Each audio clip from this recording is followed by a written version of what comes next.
Hai sahabat jiwa dimanapun berada, kembali lagi bersama Tia di sini dalam acara Bincang Jiwa RSJ Mutiara Sukma. Spesial episode pada kali ini kita hadirkan host trial. Host trial nggak sih? Boleh disapa dulu Mbak Helen Citra. Hai sahabat Udah jiwa. ke-spill nih kayaknya nih narsum kita. Iya, jadi sahabat jiwa, kita pada episode kali ini ya Mbak Helen ya akan membahas tentang life after divorce.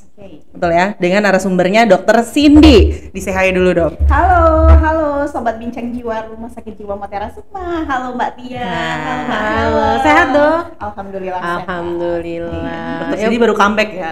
Iya betul. Dari belajar. Seneng ya kita kalau ketemu narasumber yang energinya sangat positif dan memancarkan Betul. aura-aura yang ini. Ada tanda positif dong. Ada. Kayaknya ya. Gitu ya. Plus gitu ya. Dr. Cindy plus jadinya. Oke, daripada kita ngalor ngidul. Nah, jadi episode kali ini akan membahas tentang life after divorce. Yang itu materinya terinspirasi dari Mbak Helen. Sebenarnya berat ya. Materinya ya, pagi-pagi. Enggak sih. Jiwa berat banget nih. Tapi tayangnya malam dong, bukan Oh, pagi. Oke. Tapi kan ngomongin life after divorce kan ini juga terinspirasi oleh teman Gen Z Iya. kita nih. Aku lagi ya, dibalikin lagi dia.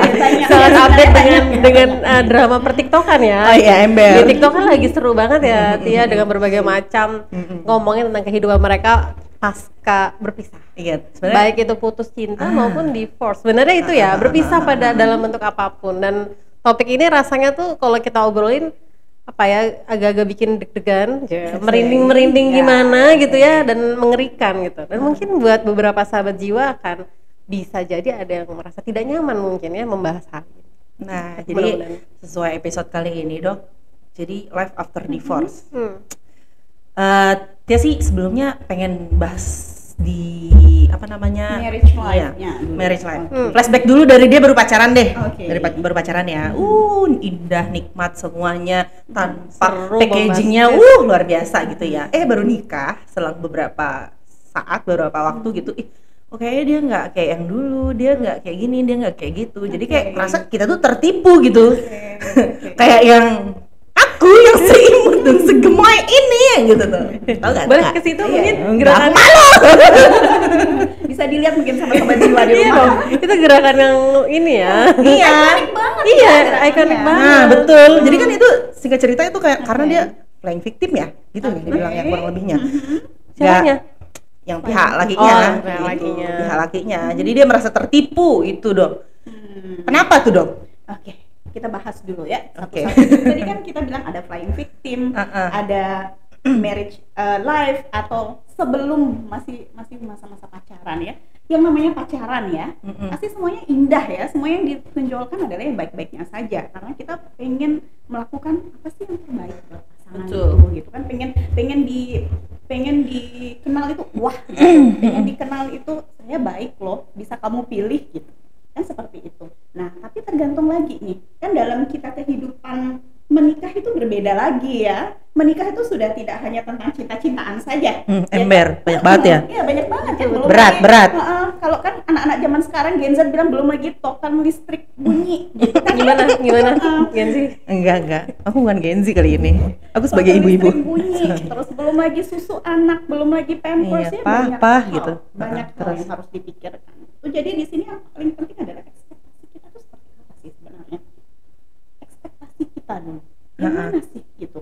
Ini kita mau berharap pasangan kita itu akan seperti pada saat kita sebelum menikah, yang hanya cinta-cintaan, diperhatiin, kamu udah makan belum gitu, atau kamu kok nggak nelpon aku Iya, gitu. iya. Kan kadang-kadang kan cewek-cewek tuh kan masih Senang banget diperhatiin senang ya. banget diperhatiin. Iya. Atau hal yang kecil gitu, aku tadi tanganku kena pisau, kamu nggak ini gitu kan, itu Aku juga begitu sih. itu gitu banget kan ya. Tapi kalau kita bisa berpikir tentang pernikahan, itu suatu hal yang lebih kompleks lagi. Jadi mungkin pada saat suasana atau kondisi pada saat kita sebelum menikah dan sesudah menikah itu sebenarnya tidak bisa untuk dibandingkan, kecuali ada hal-hal yang memang red flag ya, yang udah dari awal tuh harus kita warning nih, harus kalau yang di TikTok itu komen run girls run gitu kan, yang kayak gitu kan biasanya. Iya betul. gitu kan. Kayaknya teman dokter Cindy TikTok. Kayaknya predikatku bakal disabet ya sama dokter Cindy. Kayaknya udah ada nih pakar ini ya sosmed ya. Iya. Dokter Cindy jadi host ya di sini. cukup di sini aja. Jangan ngambil job yang lain. Jangan ambil jobku ya. Gitu. Jadi ada hal-hal yang memang sobat jiwa mungkin di rumah harus tahu gitu ya. Maksud saya ada beberapa hal yang memang harus kita red flag itu kayak gimana gitu. Jadi yang pertama mungkin kita lihat dulu kondisi karakternya sesuai nggak sih sama kita. Kan kita berpacaran atau kita mengenal ya, saya nggak bisa bilang berpacaran, misalnya kita mengenal orang itu kan kita harus tahu gitu loh, yang mana sih yang ini cocok nggak sih sama aku kira-kira nanti gitu. Ini misalnya dia suka sedikit-dikit kok emosian ya, tinggi banget nih emosinya, habis itu sedikit-dikit main tangan lah gitu, atau selingkuh lah gitu itu ya.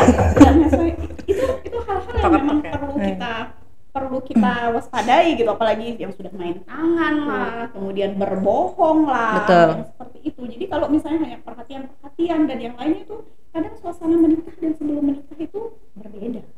Jadi ada banyak sekali hal yang harus kita pikirkan kalau sudah menikah.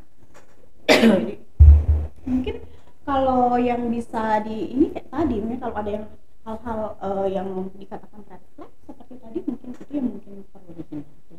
Iya, karena kan kasihan di pihak korbannya, Dok ya. Dia taunya setelah itu berjalan sudah menikah, apalagi beratnya kasusnya kalau udah punya anak gitu kan ya. Kalau misalnya dia baru-baru nikah, ketahuan lah mungkin sebelumnya dulunya dia suka main wanita atau hal-hal buruk lainnya, baru ketahuan saat nikah, ya kan gitulah pokoknya ya. Berhasil terkelabui ya. Iya, ketipu. Aku rasa tertipu begitu. Ya, kadang-kadang ada yang memang seperti itu, pas pada saat berpacaran itu hanya menonjolkan gitu, aku menonjolkan bahwa kok pacarku ini baik ya gitu, dia perhatian sekali, dia nggak pernah, mungkin dia nggak selingkuh atau apa gitu. Nah tapi pada saat marriage life itu tuh yang harus kita benar-benar kondisinya itu harus tahu dulu gitu. Jadi kita nggak bisa komen nih misalnya, kok kamu gini sih ya, pas pada saat kamu berpacaran begini, tapi pada saat menikah begini, itu beda lagi gitu, karena kondisinya berbeda gitu. Jadi memang harus benar-benar kita tahu dulu, kan kita pada saat pacaran tidak mungkin tahu semua karakter ya. Iya betul. Kan kalau berpacaran kan berapa lama sih kita bareng gitu kan ya. Ada yang sampai KPR rumah dong. 13 tahun ya. 10 tahun, 13 KPR lama banget. Tapi kan ada membeli rumah denganmu, ternyata yang tinggal di sana siapa gitu kan. Ada yang ngeri. Jadi seperti itu. Jadi menurut saya pada saat ini adalah ekspektasi kita berumah tangga itu seperti apa sih? Apakah akan kan ada prinsip orang, saya mau setiap orang lah ya pasti berpikirnya berumah tangga itu adalah untuk seumur hidup, 1 kali seumur hidup begitu. Tapi nanti mungkin di perjalanan ada mungkin yang ketidakcocokan atau apa, tapi namanya menyatukan 2 kepala ya.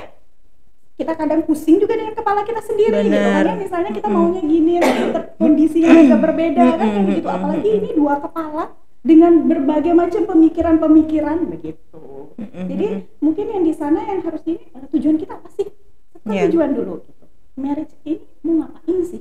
Perlu nggak saat kita baru menikah gitu ya, disepakati dulu, tujuannya mau bagaimana, enaknya pembagiannya gimana? Nah, oke, itu tergantung lagi ya. Setiap pasangan itu pasti punya modelnya sendiri ya, punya ininya sendiri kan kalau pasangan itu. Jadi aku maunya pas menikah seperti ini, kita buat hitam di atas putih gitu kan. Ada yang seperti itu tuh, sampai tanda tangan ke notaris lah ya apa gitu kan ya, tanda tangan kuasa hukum seperti itu. Ada yang seperti itu, why not, kenapa tidak gitu, itu demi kenyamananmu gitu ya kan. Tapi ada yang ya udah aku jalan-jalan aja, namanya kita lagi berumah tangga, yang di depan ada kerikil kan kita nggak tahu. Iya betul. Gitu. Jadi boleh-boleh saja kalau mau seperti itu, merasa safety untuk dirinya ya tidak apa-apa. Tapi pada saat berumah tangga kan jauh banget, perubahan-perubahan tuh beda lagi.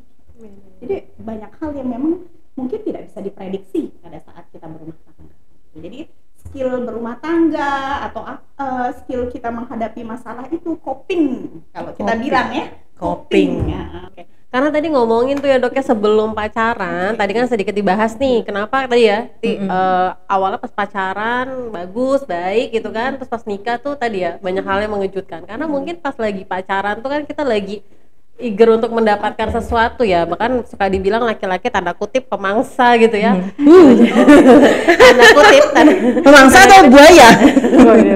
Serem ya. Kalau buaya itu kayaknya konotasi negatif yang apa namanya, yang mungkin nggak bener gitu ya. Tapi pemangsa sehingga akhirnya berusaha untuk gimana cara mendapatkan gitu. Dan mungkin tambahan kali ya, aku pernah baca dokter gimana? Saya pernah baca ada satu buku yang bilang katanya kita tuh pas lagi PDKT, pas lagi pacaran nih, hormon cinta kita tuh bekerja selama 9 bulan. Kata si buku ini ya, bukunya oleh, saya lupa buku, tentang pernikahan lah. 9 bulan hormonnya akan bekerja, hormon cinta yang secara alami, kemudian hormon itu akan menurun. Dan sehingga butuh usaha berdua untuk membuat api asmara tersebut terus berkibar gitu ya. Menurut dokter gimana? Benar nggak sih dok kalau hormon cinta yang dari dalam tubuh gitu ya, yang ini 9 bulan gitu dok? Hormon cinta itu sebenarnya kan selalu ada ya di dalam tubuh kita ya, hormon cinta, hormon kesenangan ya, endorfin apa itu hormon kesenangan ya. Jadi kadang untuk meraih sesuatu ada adrenalin, ada dopamin ya, semuanya itu kan ada di dalam tubuh kita ya. Itu rilisnya pada saat misalnya kita senang ya, tadi kayak kita kayak pengen ribut mau mendapatkan sesuatu, dan ributnya adalah misalnya saya dapetin kamu gitu kan, seperti itu. Nah jadi kayak gencar-gencarnya tuh saya harus menunjukkan effort saya nih gitu, effort saya, jadi saya harus melakukan apa saja biar terlihat baik, jadi kamu bisa memilih saya. Seperti itu saya setuju. Sehingga hormonnya mungkin lebih banyak gitu yang bikin ada mengejar apa? Ya. Iya, karena lagi dikejar, mengejar usaha banget gitu ya, terus si yang menerima usaha tersebut ngerasa bahagia gitu ya, ada butterfly di dalam perut, Butterfly era. deg-degan nungguin chat, sekali di chat tuh langsung wah ada bunga-bunganya gitu ya, kalau di Korea kan ya, itu kali ya dok ya, yang membuat di awal-awal hubungan mungkin akan sangat membahagiakan. Tapi tadi menarik, mungkin kalau kita ngomongin pacaran ada proses ya tadi bertahun-tahun, tentang orang-orang yang melalui jalur apa ta'aruf kan, itu kan kayak prosesnya nggak selama itu dan nggak seintim itu ya. Iya, betul. Tentu akan juga punya cerita yang berbeda. Iya, ceritanya pasti akan berbeda karena mungkin proses pengenalannya justru pada saat dia setelah married gitu, setelah menikah gitu, proses pengenalannya. Jadi di sana mungkin, tapi kan balik lagi kita misalnya kalau mengarah ke, kalau di psikiatri ada namanya psikiatri spiritual dan yang lainnya gitu kan. Kalau pada sebagian orang mengatakan bahwa memang kan proses ta'aruf itu adalah memang yang sudah dianjurkan kan menurut salah satu agama kan, seperti itu. Jadi misalnya kayak agama Islam atau apa itu kan menganjurkan seperti itu. Jadi prosesnya itu setelah menikah, tapi itu kan berbeda lagi ceritanya ya gitu. Kalau yang misalnya ada kekerasan, tergantung lagi misalnya kalau udah sampai kayak tadi KDRT kan, KDRT tidak hanya ini ya, tidak hanya fisik ya, ada verbal, finansial, seksual ya, macam-macam, psikis gitu, jadi banyak. Dan itu bisa membuat masalah itu muncul sehingga berakhir pada sesuai judul kita nih, divorce. Ya, betul. So life after divorce-nya gimana gitu ya? Dengan aku nanya itu masalah-masalah tadi ya, kekerasan, entah seksual, entah masalah seksual, entah masalah apa perselingkuhan dan seterusnya. Dan tadi menarik juga ya Tia ngomongin tentang standarnya berbeda ya, sehingga perlu tuh memang diomongin di awal, kayak buat kamu cheating itu atau selingkuh itu apa sih batasannya, buat saya kamu, karena gini menarik nih sahabat jiwa, saya punya satu orang yang saya kenal ini ya, bukan aku kan? Bukan kamu. Aman. Jadi suaminya ini nggak mengizinkan dan merasa cemburu dan menilai itu sebagai sebuah perselingkuhan kalau istrinya tuh naik motor sama laki-laki. Even itu abang ojek.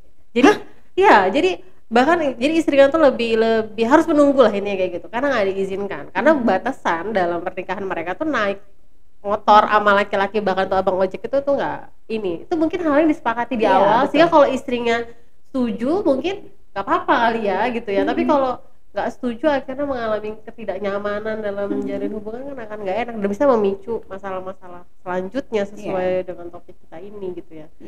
Nah, gimana tentang life after divorce nih? Ini udah di ujung nih, ada masalah. Tadi tujuan yang mungkin nggak sejalan, visi misi yang nggak sejalan. Berlayar badainya lebih kencang Karena gini ya, nggak ada yang mau kayaknya ya mengalami divorce ini, termasuk breakup. Yang punya pacar juga nggak ada yang mau putus kayaknya ya. Apalagi kita sudah membangun itu semua bersama-sama, punya keluarga kecil yang bahagia. Tiba-tiba kita nih baik-baik aja di sini nih, baik-baik aja, tapi di luar tuh dar-der-dor. cobaan tuh dar-der-dor Di gitu. dalam kali. Di luar, orang luar. Oh, Ada kondisi di mana oke, aku sama suamiku contoh gitu ya. Kita sama suami kita baik-baik aja, tapi cobaan dari luar itu nggak bisa dipungkiri. Beratnya kayak gimana? Kita sudah bertahan kayak begitu, akhirnya kita mengalami fase udah Udah ini kayak gue gitu ya. udahlah, iya, kayak kita udahan aja gitu. Fase di saat kita udahan dan beralih ke kehidupan kita sendiri, itu berat banget ya dok ya. oke. Gimana tuh cara kita biar saya bisa kok menjalani hidup saya sendiri gitu. After divorce. After divorce-nya itu. Atau mungkin gimana, kita bayangin deh gimana sih gambaran psikologis kali ya. Iya, boleh juga tuh. Orang yang tadi berdua bersama-sama. Iya. Dapat konflik segala macam dengan Iya. hektiknya rumah tangga, tiba-tiba blast, aku mulai dari awal lagi, Iya. dimulai dari nol ya. Oke, apalagi yang sudah punya anak misalnya ya, Nah, sudah punya anak, itu beratnya. sudah punya ini berat, itu lebih ini lagi ya, pemikirannya jauh lebih kompleks lagi ya Iya. menurut saya. Jadi gimana sih gambaran psikologisnya? Kalau ditanya bagaimana gambaran psikologisnya, pasti bermacam-macam. Yakin bermacam-macam ya. Jadi tergantung dari orang itu bagaimana sih dia terpengaruhnya seperti apa gitu. Jadi kadang ada orang yang jadi depresi ya setelah itu ya, atau gangguan penyesuaian lah minimal gitu, gangguan penyesuaian gitu karena baru habis divorce tadi gitu. Jadi kalau berkepanjangan bisa jadi depresi gitu ya. Kalau depresi tidak diatasi, kita bisa saja kan jadi gangguan jiwa yang jauh lebih kompleks lagi, gangguan jiwa yang jauh lebih parah lagi gitu, bisa jadi psikotik dan yang lainnya. Macam-macam. Ya karena semuanya berubah gitu. Pada saat mungkin kita mengatasi semuanya itu berdua nih, pada saat kita menikah gitu, misalnya ada apa kita atasin berdua nih. Hal contoh yang mudah saja, misalnya SPP anak gitu ya, atau apa yang banyak gitu ya, yang awalnya dipikirkan berdua, jadinya pas ini dipikirkan sendiri lah atau apa. Atau yang pagi yang menghandle anak siapa nih, bagaimana. Nah keseharian seperti itu kadang juga itu butuh pembiasaan ya. Jadi yang tadi bisa jadi kita timbul jadi gangguan penyesuaian gitu, kalau tidak teratasi bisa jadi depresi gitu. Ngeri ya.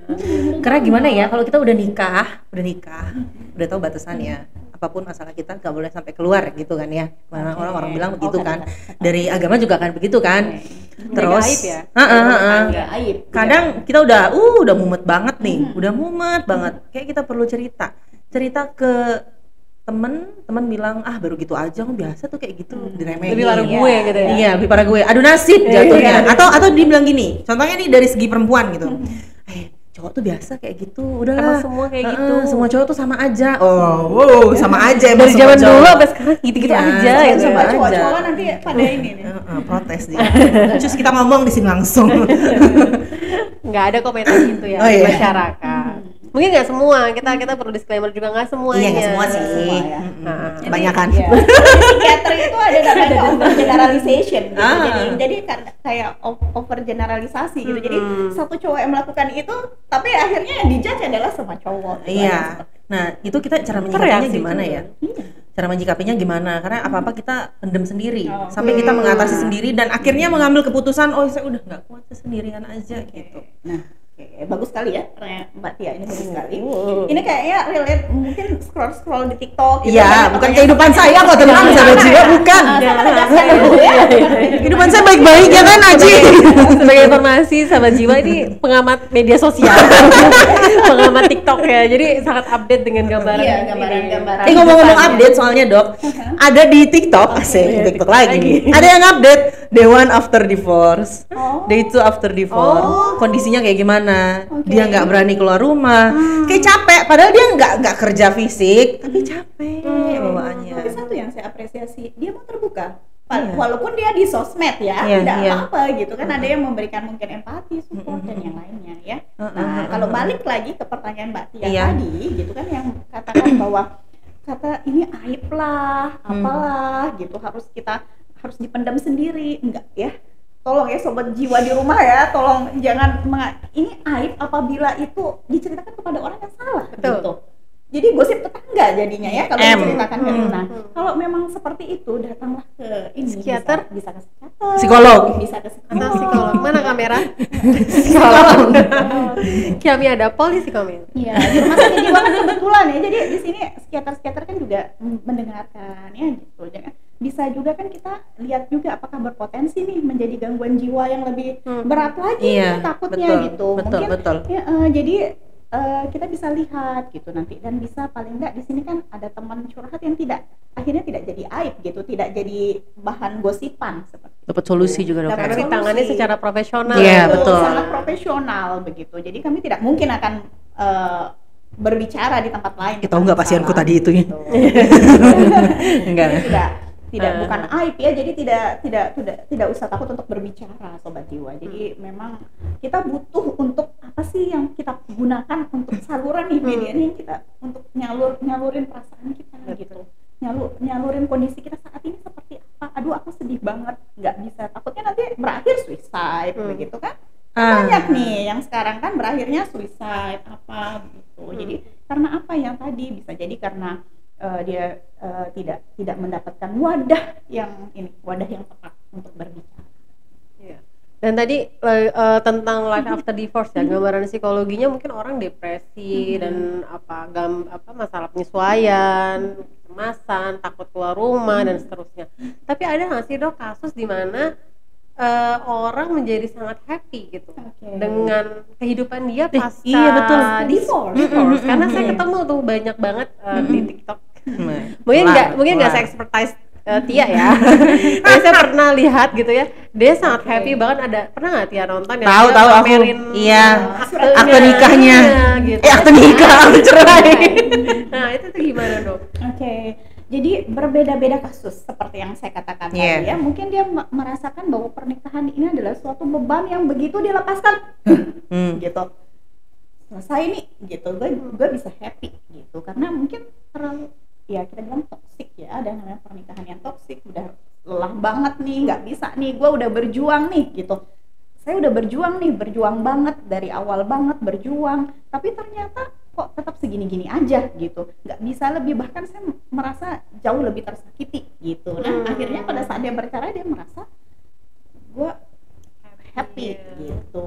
Tapi kan beda lagi ya, mungkin setelah itu ya tetap aja pasti ada perasaan, ada yang hilang, tetap aja ada perasaan yang hilang gitu, perasaan yang merasa mungkin oh ya sebelumnya ini ada dia gitu, atau apa, paling enggak nih ada berseliweran gitu ya kan? Iya, biasanya aku makan mie ayam di sini sama dia lewat gitu kan. Tapi mungkin saya yakin sebelum mereka masuk ke fase euforia gitu ya, dengan akte yang baru, pasti sebelum itu mereka melalui darah dan air mata ya. Iya betul. Tapi kecuali yang benar happy kali ya Tia, kecuali kalau mereka ini agak ngelantur, nikahnya dipaksa. Jadi ketika ini tuh akhirnya menemukan emang saya nggak suka gitu kan, saya nggak suka di sini, jadi happy gitu ya. Tapi beda kalau mereka menjalin hubungan tersebut atas komitmen berdua. Diawali dengan niat baik. Nah walaupun at the end dia sedih, dia sangat senang, tapi pasti ya awal-awal pasti mengalami kekalutan itu ya. Penyesuaian lah dia, yang biasa dia lihat ada handuk, sekarang kok nggak ada handuk bergantung, handuk pribadi bunda ya. Karena itu hal yang mungkin akan dirindukan kan, seperti itu ya. Jadi berbeda-beda, setiap kasus berbeda. Jadi kita nggak bisa mengkotak-kotakan kasus ini begini gitu, tidak. Jadi semuanya berbeda-beda kasus, dan kalau misalnya datang ke kita gitu, psikiater penanganannya pun berbeda-beda. Dok, ini hal yang menarik nih. Itu kan kita dari tadi bahas dari sudut pandang banyak yang korban gitu ya. Iya. Yang ngasih korban tuh pasti depresi, korban pasti kalut lah segala macam. Nah tentang si pelaku gitu ya, pelaku tadi melakukan kekerasan, selingkuhan, ada nggak sih gitu ya dampak buruk bagi kehidupan dia gitu, dampak psikologis yang mungkin ya menyesalkah mungkin? Iya, aku lebih itu sih dok, setelah dia melakukan hal itu semua ke pasangannya dan kemudian divorce gitu ya. Iya, dan divorce, apakah dia merasakan, kayak ini tujuan saya emang nih pisah sama dia, jadi saya berhasil. Ataukah ada satu momen dimana gitu ya, nyesel deh saya gitu. Nyesel nggak sih orang yang begitu? Masih gue. Oke.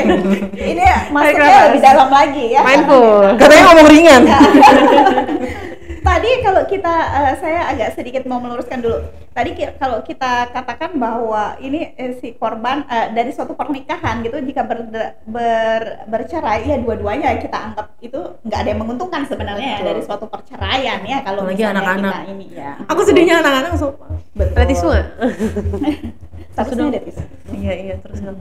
Terus jadi pada saat bercerai ya jelas walaupun nih misalnya nih si pelaku nih nggak dengan segala macam alibinya dia lah, dengan cara saya memukul karena ini ya pasti tetap akan ada gangguan penyesuaian tadi gitu, yang tadi dia apa dianuin sama istri, dilayani oleh istri gitu, apa diambilin sama istri, pasti tetap aja ada perasaan itu. Tapi kalau untuk mengulik lebih jauhnya lagi bagaimana perasaannya dia dan pasti beda-beda kasus seperti yang saya katakan tadi. Jadi harus benar-benar ini tidak bisa kita kotak-kotakan. Yang saya katakan tadi, ini seharusnya dia menyesal nih, harusnya bisa nih menyesal gitu atau apa gitu, harusnya dia perasaannya menyesal atau merasa bersalah atau apa, tidak, karena kita sejauh ini kan kita nggak bisa melihat dalamnya hati manusia ya, seperti betul. apa ya kayak gitu ya. Belas aja dadaku.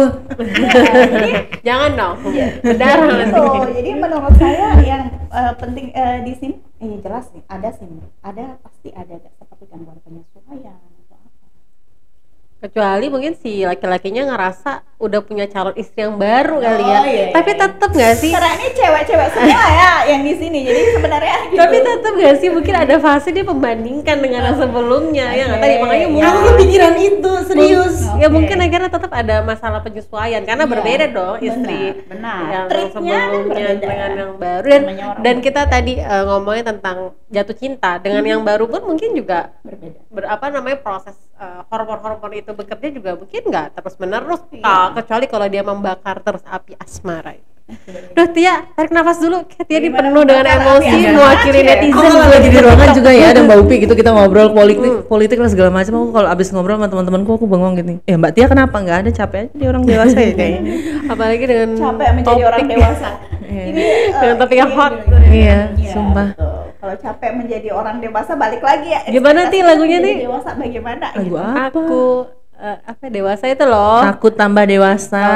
Iya. Gimana sih? nadanya? Enggak, suaraku jelek. Anyway, ya dok. Nah, kita berharap sebenarnya siapapun yang melalui masalah itu bisa move on dong ya dok. Bahasa ininya move on. Iya, betul. But how to move on? Bahasa Sasak dong. Ayo, coba. Yang nonton Bagaimana? Apa bahasa Sasak? kembe jaan apa Mbak Wanti nggak tahu aku juga. Mulu aku paling jelek nih, maaf nih sahabat jiwa. Sumpah dah. Saya juga kurang bisa. Ya gimana caranya untuk Iya, gimana move on? caranya move on sih? Pertanyaan itu mungkin itu ya, kayak oke, saya ada masalah, dulu indah, saya harus bercerai. Dari bercerai juga ada masalah psikologis ya, penyesuaian yang dihadapi, butuh waktu gitu ya. How to move on gitu, biar ya kita berharap siapapun yang mengalami hal ini bisa tetap bertumbuh. Oke, baik, bagus sekali pertanyaannya ya. Jadi dari semua badai itu bagaimana sih cara kita biar bisa move on gitu. Jadi move on itu tidak semudah move dan on gitu. Betul. Jadi nggak semudah kata-kata itu gitu. Jadi seperti benar yang dikatakan oleh Mbak Helen tadi, jadi kita benar-benar butuh waktu, jadi nikmati waktu itu gitu. Jadi dari fase-fasenya, sebenarnya setiap orang dalam menghadapi misalnya mendapatkan cobaan, mendapatkan masalah, mendapatkan apa, ada fase-fase yang harus dilewati gitu.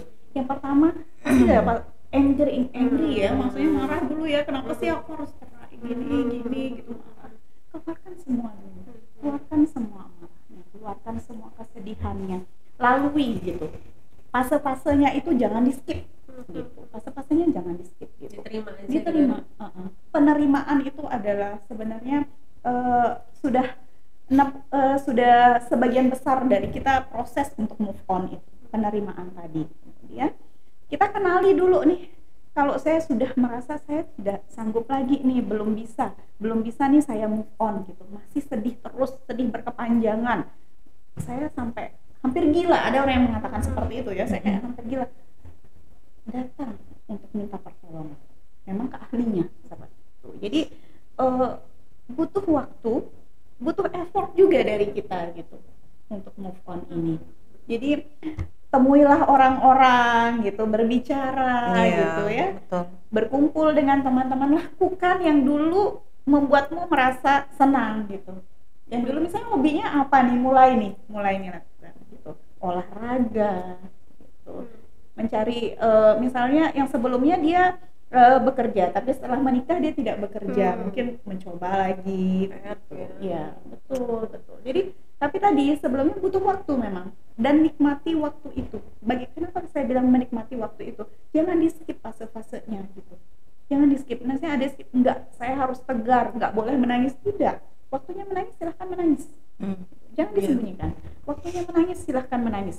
Waktunya Anda ingin misalnya misalnya lagi ngobrol nih sama teman, tapi ternyata akhirnya nah ini nggak enak nih perasaannya atau apa, lalui dulu perasaan itu gitu, jangan di skip biar tidak ada tersisa nanti di akhir gitu. Jadi setidaknya pada saat kita mengingat peristiwa itu, flashback nih, pasti ada flashbacknya. Takutnya nanti ada PTSD ya. Kalau kita ada post trauma stress disorder ya, misalnya karena akibat perceraian, misalnya karena KDRT gitu. Jadi setiap dia bertemu orang baru, laki-laki baru, akhirnya dia flashback lagi keingatannya yang dulu, saya tidak mau nih, dan jangan nih laki-laki seperti itu gitu, atau bagaimana gitu. Jadi tertrigger lagi gitu. Jadi nikmati dulu gitu waktunya, dan mungkin kalau memang butuh pendampingan psikologi, psikiater, memang harus ya ada waktunya gitu. Jadi jangan cepet-cepet aku cepet move on nih gitu. Jadi move on hanya di just lip service aja gitu kan. Jadi nggak ini artinya gitu, belum ya dok ya? Iya belum, jadi gitu. Jadi memang ada siklus berduka ya. Betul tadi harus memang kita lalui gitu. Dan pada saat harapannya pada saat kita tidak men-skip fase-fase itu gitu, dan kita melalui itu dengan baik, dan pada saat kita memang depresi berkepanjangan atau yang lainnya bisa ke psikiater atau psikolog begitu, harapannya adalah di akhir itu pada saat kita mengingat peristiwa itu, tapi ingatan kita terhadap peristiwa itu tidak mengganggu emosi kita pada saat itu. Nah, gitu. Itu poinnya. Jadi ini mungkin sahabat jiwa bisa juga nonton podcast kita sebelumnya tentang forgiven but not forgotten ya. Tapi pakai bahasa Indonesia dia. Oh iya, Masalah bahasa aja aku ya. memaafkan tapi tidak melupakan. Iya, Itu betul. mungkin ini ya jawaban dari how to move on tadi. Jadi gimana maafin, mungkin nggak inget, tapi punya pemaknaan yang baru terhadap kejadian itu gitu ya dok ya. Bisa jadi itu kan kita mungkin kan di akhir setelah melewati itu dan kita bisa benar-benar move on, tadi kita mengatakan bahwa oke, itu memang peristiwa yang memang harus aku lalui gitu. Itu untuk mendewasakanku gitu kan. Jadi bisa seperti itu. Jadi bisa mendewasakanku dan memang bagian dari hidupku yang membuat aku lebih tegar dan lebih baik. Tersenyum melihat masa lalu gitu ya. Oh, ternyata aku sehebat itu ya, bisa melewati fase yang luar biasa bombastis gitu ya. Dan ngomongin berduka, mungkin emosional kayak roller coaster. Jadi mungkin udah happy, bisa mungkin tadi ke-trigger, akhirnya mundur lagi, fasenya ngulang lagi gitu ya dok ya, fasenya itu pasti melelahkan sekali. Iya kan, kita kalau fase-fase itu kan ada marah, kemudian depresi, denial. Gak mungkin ini terjadi pada hidupku gitu. Kayaknya kehidupan saya sangat bahagia, tiba-tiba tadi ya mengejutkan yang tadi Tia bilang kan ya Tia. Jadi tapi kata orang dok, ini ngelihat lagi. Tapi kata orang dok, nggak ada fase ikhlas, yang ada fase terpaksa akhirnya terbiasa. Ini kata TikTok atau kata orang? Kata orang. Orang di TikTok. Orang di TikTok. Benar nggak sih pemahaman itu dok? Terpaksa akhirnya mengikhlaskan. Terbiasa. Jadi tidak ada ikhlas tapi terbiasa. Ikhlas tuh karena terpaksa akhirnya terbiasa. Kata orang kan ikhlas tuh sulit ya. Tapi sebenarnya apa sih ikhlas itu? Gitu kan, kita balik lagi ke situ ya. Jadi pada saat kita benar-benar bisa merelakan, artinya akhirnya berpikir bahwa iya, kalau aku tidak melalui itu ya tidak bisa gitu, tidak bisa aku yang sekarang jadi ini, yang sekarang ini ya, gitu. Jadi memang kita harus membuang sesuatu, membuang ya dalam tanda kutip ya, maksudnya kayak membuang peristiwa-peristiwa itu gitu ya, kehidupan kita yang kita sudah lewati begitu, jadi untuk bisa sampai ke fase ini gitu. Jadi mungkin kata ikhlas, kalau ikhlas kan dalam agama seperti itu ya, maksudnya mengikhlaskan, membiarkan gitu, maksudnya sudah berserah diri, percaya gitu, bahwa segala yang sudah terjadi sudah memang aturan dari Tuhan memang sudah ini begitu. Tapi kalau misalnya seperti tadi terbiasa, nah pembiasaan itu juga salah satu cara untuk melewati fase-fase tadi gitu. Terbiasa akhirnya saya sendiri lagi. Iya. Gitu. Terbiasa sendiri lagi gitu. Jadi jadi bisa berpikir oke, sebelum saya menikah saya sudah punya saya dulu sendiri gitu, sekarang setelah saya menikah. Jadi terbiasa lagi, harus membiasakan diri. Tidak, justru menurut saya itu suatu ini ya. Jadi semangat buat dia gitu loh. Bukan men-skip fase-fase itu, tapi itu adalah coping mekanismenya dia gitu. Coping mekanismenya dia itu melewati ini gitu. Aku harus terbiasa nih seperti ini dengan menyibukkan diri atau yang lainnya gitu. Tapi pada saat sedih lah. Yeah. Jangan ini. Jadi intinya adalah sahabat jiwa, terima. Betul. Terima segala emosi yang dirasakan. Mau itu lagi nangis, marah tuh diterima, karena untuk mencapai ke tujuan acceptance tadi itu semua harus dilalui, tidak disangkal gitu ya. Dan pada saat kita misalnya sudah nih posisi acceptance nih, ternyata nih ada lagi nih yang men-trigger nih, balik lagi ke anger lagi gitu kan, atau apa, bisa saja terjadi, tergantung tadi. Jadi yang kita perkuat adalah coping mechanism. Jadi bagaimana sih mekanisme kita nih gitu. Biar ini kalau saya ada keingat itu yang ini. Nah, kalau di kita kan misalnya ada mindfulness, relaksasi dan lain-lain. Idealnya berapa lama sih dok kita move on? Ideal ya. Orang itu kan sebenarnya berbeda-beda ya.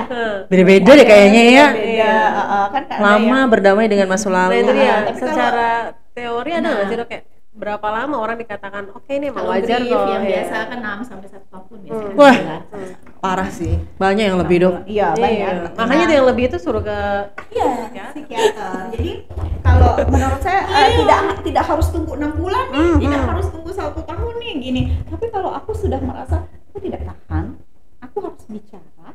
Terus perasaanku tidak enak nih gitu, sampai mengganggu tidur, mengganggu aktivitas gitu. Sampai mungkin dia akhirnya setiap hari sepanjang hari menangis terus gitu, tidak melakukan hal yang lainnya gitu. Jadi emosinya juga tidak bagus gitu ya.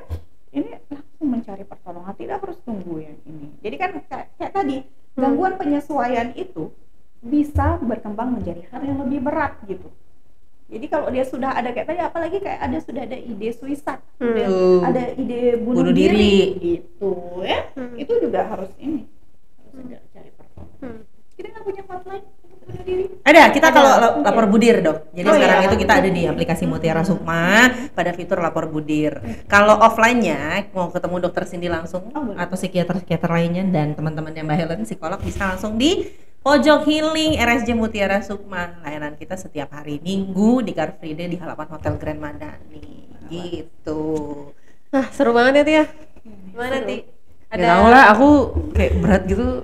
Berat, betul. Itu makanya tadi saya bilang di awal kan, topik ini berat, tapi emang lagi rame banget kan. Iya. Apalagi kasus yang tadi Tia bilang. Gimana Ti?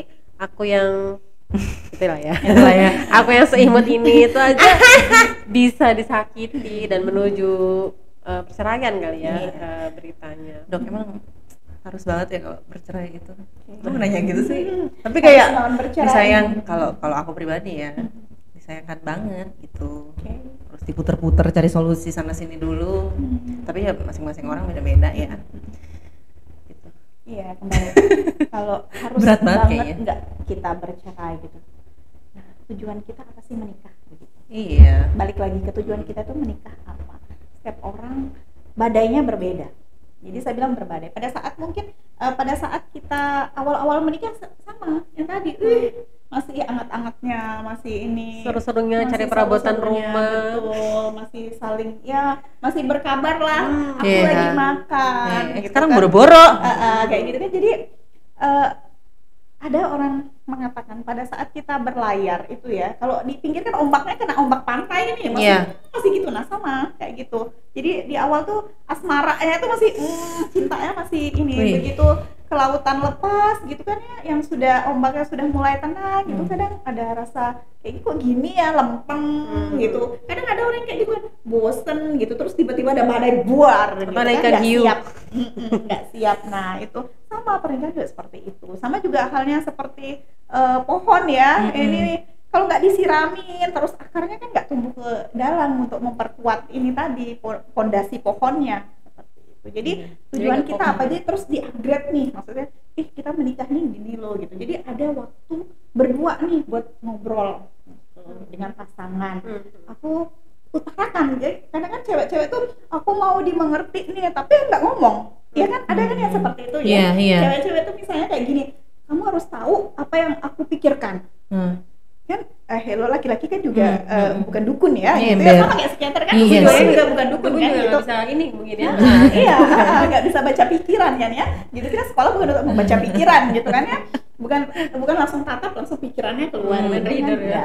Jadi kita tuh juga berbicara gitu, jadi sama-sama berbicara. Aku tidak sukanya kamu seperti ini gitu, kamu nggak sukanya seperti apa gitu. Nah tapi mungkin caranya berbicara mungkin kita ini dulu kan, setiap orang kan pasti pengen lah ya dipuji pasangan terlebih dahulu gitu. Nah jadi dengan cara ya udah puji dulu pasangannya, aku suka loh kamu gini kan gitu. Jadi itu jangan henti-hentinya dikutuk gitu. Jadi terima kasih ya tadi kamu ngertiin aku banget gitu. Atau misalnya hal kecil saja, misalnya dia diingatkan apa gitu, diingatkan makan, terima kasih ya kamu ingatin aku tadi makan gitu, tadi aku lupa banget loh gitu. Jadi balik lagi sebenarnya secara tidak sadar ya, hubungan menikah itu transaksi ya, transaksional ya. Kalau di kita tuh ada ininya juga, ada materinya tentang transaksional itu. Jadi transaksi di segala kehidupan kita pun itu kan suatu transaksi, ada imbal baliknya pasti. Tidak mungkin kita memberikan sesuatu itu kayak kita nggak berharap ada baliknya, iya kan? Iya betul. Iya sama, pernikahan juga seperti itu gitu. Jadi mungkin yang tadi dikatakan tetap kembali kepada tujuannya apa, di-upgrade terus. Kayaknya kita kok gini ya gitu. Jadi dibicarakan, rasanya nggak enak, aku nggak sukanya begini nih. Tapi jangan dibandingkan gitu. Misalnya jangan dibandingkan, kamu dulu nggak gini gitu. Kamu nggak gini karena kondisinya berbeda-beda gitu. Karena kondisinya berbeda-beda. Senyum kenapa Bun? Iya betul. Itu relate banget. Iya. Dulu nggak gini. Beda. Dulu kan nggak mikir susu, nggak mikir anak sakit harus apa gitu, atau nggak mikir yang ini. Kalau waktu pacaran kan mikirnya indah-indah aja, makan di mana gitu kan, seperti itu. Nontonnya kapan gitu ya. Gitu. Nah, tidak apa-apa bumbu-bumbu yang kayak begitu tuh juga dimasukkan dalam pernikahan ya gitu. Atau panggilan kesayangannya itu jangan sudah menikah misalnya manggilnya itu kamu gitu kan, nggak ini juga ya. Jadi tetap aja mungkin waktu masih pacaran manggilnya baby gitu. Pas nikah nggak usah panggil jadi ayah ya, baby tetap baby kali ya. Pastinya ya. Iya juga sih ya. Gitu. Betul. Jadi tetap dipanggil gitu. Jadi keromatisan itu ada. Tadi ya, membuat api asmara ya. Nyanyi deh. Iya. Nah tadi dong tentang itu berarti kan kita perlu memupuk nih. Buat kita ngomongin life after divorce, maka after kita divorce kita bisa hancur tuh rasa harga dirinya, kepercayaan dirinya gitu kan. Apalagi dengan pasti ada fase dia menyalahkan diri sendiri, ini kayaknya bercerai gara-gara aku kurang ini. Selalu merasa, si korban selalu merasa dirinya kurang kayak gitu. Ini jadi self blaming, ini pasti salah aku nih, coba aku gitu ya. Berandai coba kemarin aku nggak gini. Jadi seolah akhirnya si korban ini siapapun itu membenarkan kejadian tersebut seolah menjadi salah dia, padahal bisa jadi ya karena emang pasangannya aja gitu kan. Nah itu gimana kita mengembalikan rasa keberhargaan diri kita? Bagaimana cara keberhargaan diri kita itu kembali? Jadi hargai, yang pertama jelas hargai ya diri kita. Jadi mungkin yang sebelumnya saya merasa nih nggak berharga nih, merasa kok diginiin nih gitu. Oh ya jelas ya, mungkin karena saya kurang perhatian. Saya ada kayak gitu ya.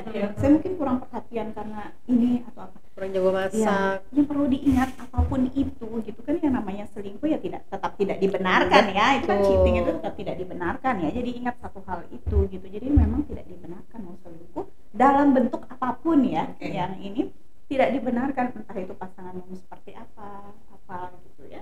Tapi pada saat itu jelas tidak apa-apa, kita seperti tadi lewatin dulu perasaan itu, balik lagi lewatin dulu perasaan tadi, dan kita ingat lagi aku nih dulu sebelum menikah bagaimana ya gitu, aku orangnya seperti apa. Jadi kulik lagi potensi diri kita gitu, kulik lagi potensi diri kita apa. Aku dulu kerjanya oke loh, aku ini oke loh gitu.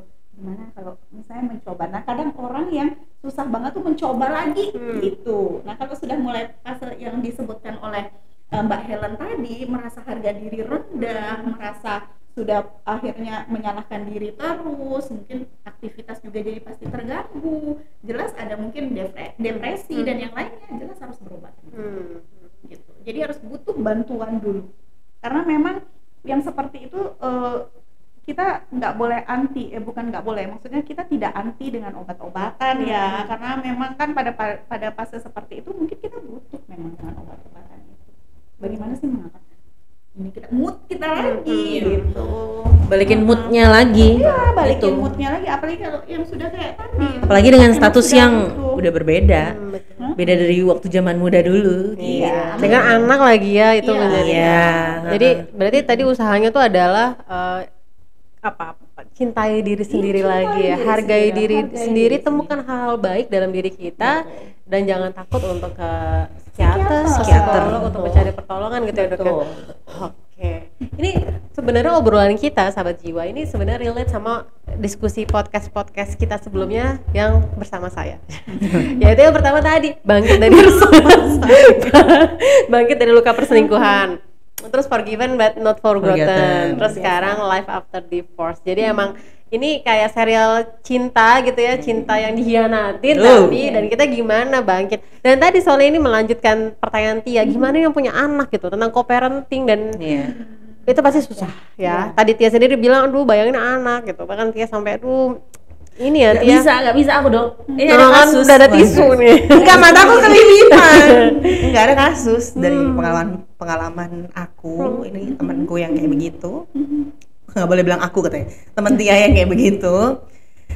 Kita hidup udah tahu nih. Udah lama bareng-bareng. Dari dia baru hamil sampai punya anak. Anak tuh udah deket banget juga sama Tia. Tiba-tiba orang tuanya harus bercerai. Jadi kayak aku lihat anaknya tuh langsung ngedrop, sakit kayak ketega aku dong. Anak tuh Asli. berapa? Hah? Teman Tia anaknya itu. Iya. Berarti sudah seusia Tia ya. Dia langsung ngedrop, jatuh sakit-sakitan, dan sakitnya tuh parah gitu. Dan dimana itu nggak ada orang tuanya sudah berpisah gitu. Pasti melewati itu susah banget karena nggak ada yang menang atau yang kalah dalam perceraian. Semua sama, dan yang akan jadi korban sebenarnya itu adalah anak kita, kayak gitu kan jadinya dok ya. Itu padahal anaknya udah dewasa kasarnya gitu Iya, ya. sekarang udah Tapi dewasa. tetap aja efeknya Efek perceraian. punya ya, efek Iya, sampai psikologis. sekarang. Jadi dia memahami apa itu cinta, asing atau apapun itu, cara ungkapan segala macam itu nggak bisa, kayak mati rasa dia, karena nggak pernah melihat hal itu dari dia kecil, kayak gitu dong. Iya betul sekali Mbak Tia. Jadi sebenarnya memprihatinkan ya sebenarnya efek daripada divorce ini sendiri. Kalau kita mau lihat sebenarnya tidak ada perpisahan yang tidak menimbulkan luka. Iya, betul. Apalagi untuk anak-anak ya, yang tadinya dilihat papa mamanya baik-baik saja, papa mamanya bersama, akhirnya blur gitu ya. Apalagi ini mungkin sudah jauh lebih besar ya, jadi Iya. tingkat traumanya kan terus di memorinya dia tentang itu. Nah, mungkin kalau perpisahan sudah terjadi gitu. Iya. Tapi bagaimana sih biar si anak ini tidak mendapatkan paling tidak efeknya itu tidak terlalu meskipun selalu ada imbasnya kepada anak gitu. Jadi kalau memang butuh untuk konseling anak boleh ya, ada untuk konseling anak datang, karena banyak sekali memang banyak yang korban-korban perceraian dan yang lain Iya. sebagainya. Jadi ada anak dengan conduct disorder. Betul. Gitu ya. Jadi ada gangguan tingkah laku anak-anaknya, kemudian ada gangguan emosi seperti itu. Jadi bisa berkembang ke arah gangguan jiwa yang lebih berat nanti kalau memang tidak kalau memang tidak diatasi sedini mungkin. Jadi mungkin kalau memang sudah ada gejala-gejala seperti itu, seperti yang diceritakan tadi gitu, karena imbas perceraian yang tidak mungkin tidak mungkin kita hindari gitu, maksudnya tidak bisa minimalkan mungkin ya, tapi kalau tidak sama sekali ya tidak mungkin ya, pasti ada. Dan ini dong, yang lebih memprihatinkan lagi, di saat ini ibu bapak bercerai, punya anak, ibunya nikah lagi dengan keluarganya, pun juga dengan ayahnya menikah lagi. ayahnya hidup bahagia bersama keluarga barunya, ibunya begitu. Ini anak kasihan banget di tengah-tengah kayak gitu. Pernah ada satu kejadian, ini pernah ada pengunjung kita di pojok healing kayak gitu dia. Jadi dia sempat pengen bunuh diri sampai segala macam kayak Ya, gitu dong. itu banyak Impactnya ke banget. sana. Kasusnya banyak sekali. Mm-mm, banyak. mm-mm. Itu kasusnya banyak sekali yang seperti itu sampai Iya, suicide. Kadang betul. anak-anak juga itu self harm ya. Barcode. Iya, Iya, betul. Barcode ya, bikin barcode ya dong. Iya, di tubuhnya ya. Kadang Iya. dia juga untuk merilis rasa sakitnya, Nah. dia tidak merasakan rasa sakit. Tujuannya gitu bukan kan, jadi- untuk mati, Iya, tapi betul. untuk hanya Iya. gitu. Nyakitin Jadi gitu. hanya untuk Jadi itu lebih sakit. Jadi diperhatikan ya sahabat jiwa di rumah ya. Betul. Apapun kondisinya, perceraian itu gak ada yang baik-baik gitu kalau menurut Iya, dia ya. Kalau baik Gak ada ya yang bisa baik-baik ya. kayaknya. Tapi Dan hidup itu perjuangan nggak Betul. sih? meminimalkan ya, meminimalkan Iya, Efeknya. efek daripada divorce itu, terutama untuk anak-anak ya. Ya, Mungkin dipikirkan. referensi untuk judul selanjutnya apa? co-parenting. Oh. Ini kan Langsung. ini lanjutan nih kan. Tadi Iya. banyak kita diskusi tentang anak, gimana life after divorce yang kita bahas tentang pasangan. Tapi gimana life after divorce untuk anak supaya tadi meminimalisir efek supaya anak-anak tetap bahagia. Idealnya adalah co-parenting. Tapi ketika berpisah dengan konflik itu susah banget untuk co-parenting ya nggak dong? Ya, Susah banget untuk kayak Natasha dan Desta ya yang kita lihat ya. ya. Itu pasti susah, apalagi dengan konflik, dengan masalah pemicu di awalnya, dengan drama yang luar biasa. Kita bisa bahas di next Next Bincang episode. Jiwa. Masih bersama Tia. Kok aku sih? Bukan ya Mbak Helen? Sama dokter Cindy lagi. Lanjut deh kalau gitu sekarang kita sekarang dibahas. Ya, Oke. gitu. So, ya. Dok ada quotes nggak? Untuk hari ini quote of the day ya. Quotes of the day. Tentang menikah ya. Yes. Divorce, Boleh. menikah. Langsung ditembak nih ya. Jadi kayak oke. Menikah itu jadi tidak harus melulu harus baik setiap hari. Ikuti iramanya. Iya. Jadi yang terpenting adalah tujuan akhir. Jadi menikah tidak selalu tentang senang-senang saja, tapi juga tentang bagaimana sih menghadapi badai. Ibarat pohon tadi, gitu. Semakin kita pupuk, semakin tumbuh tinggi. Tapi apakah hanya tinggi saja? Tidak, ya. Akarnya harus kuat. Akar pohon tadi harus kuat. Jadi keduanya itu tidak bisa. Jadi akar pohon itu tidak bisa kuat kalau bukan dari kita berdua, gitu. Jadi menikah itu tentang kuatnya kita berdua. Iya. Entah itu badai dari mana, kalau kita kuat, kayak tadi akarnya kuat, pohon itu tidak goyah. Sama dengan menikah. Deep banget deh. Kita close dulu. Sedih banget. Enggak. Ternyata hidup dewasa itu seperti ini. Tapi ya Menjadi mudah-mudahan kita dewasa yang selalu sehat. mudah-mudahan kita selalu karena bisa ya melewati jujur ya. li, aku tuh suka aduh gimana gitu ya, kayak aku sama suamiku dan anak-anakku lagi hidup bahagia gitu di suatu ketika saat kita pergi liburan.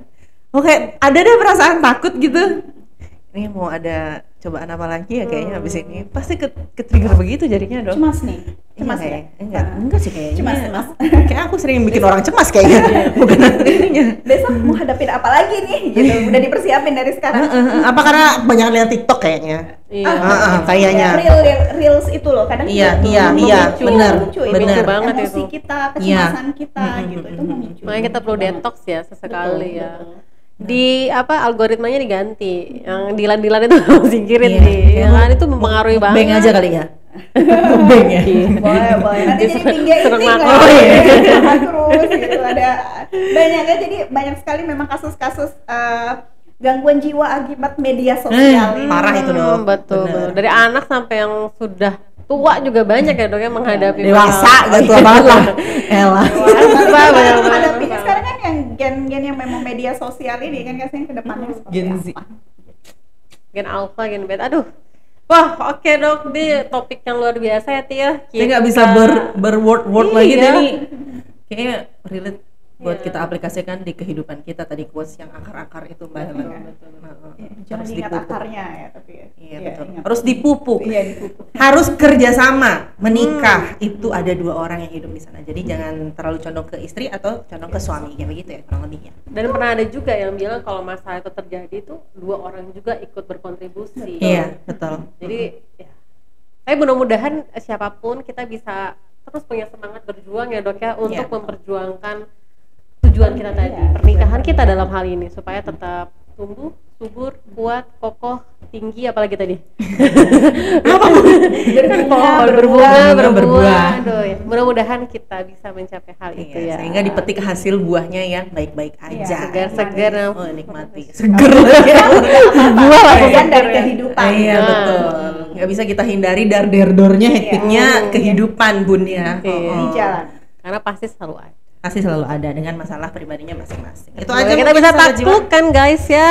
Semoga sahabat jiwa yang mendengar ini bisa mendapatkan apa hikmah, manfaat, Hikmahnya, informasi yang manfaat. bermanfaat Ya. dari sesi kita, dan siapapun yang sedang melalui life after divorce, semoga tetap bertumbuh, memiliki lagi keberhargaan diri yang positif, tenang diri, dan ya bisa terus berkembang ya Dok ya. Ya. Oke, Ti, gimana Ti? Cintailah dirimu dan Ya. keluarga Love kecilmu. yourself. Ya, dan keluarga kecilmu jangan lupa. Hmm. Oke, itu aja mungkin sahabat jiwa. Hmm. Kita akhiri episode kali ini. Semoga tadi yang dibilang Mbak Maaf. Helen dan Dr. Cindy bermanfaat apa yang kita bahas pada episode kali ini. Jangan lupa kita harus konsul ke tenaga profesional. Ada di RSJ Mutiara Sukma langsung atau layanan konseling gratis sahabat jiwa nih di Car Free Day pada layanan Pojok Healing RSJ Mutiara Sukma, atau penanganan langsung untuk kasus bunuh diri. Itu ada di aplikasi Mutiara Sukma pada fitur lapor Budir. Oke, itu aja ya. Tia pamit undur diri. Mohon maaf jika ada hal yang kurang Kesalahan. berkenan atau Iya. kesalahan. See you and bye-bye. Terima kasih sahabat jiwa. Terima kasih.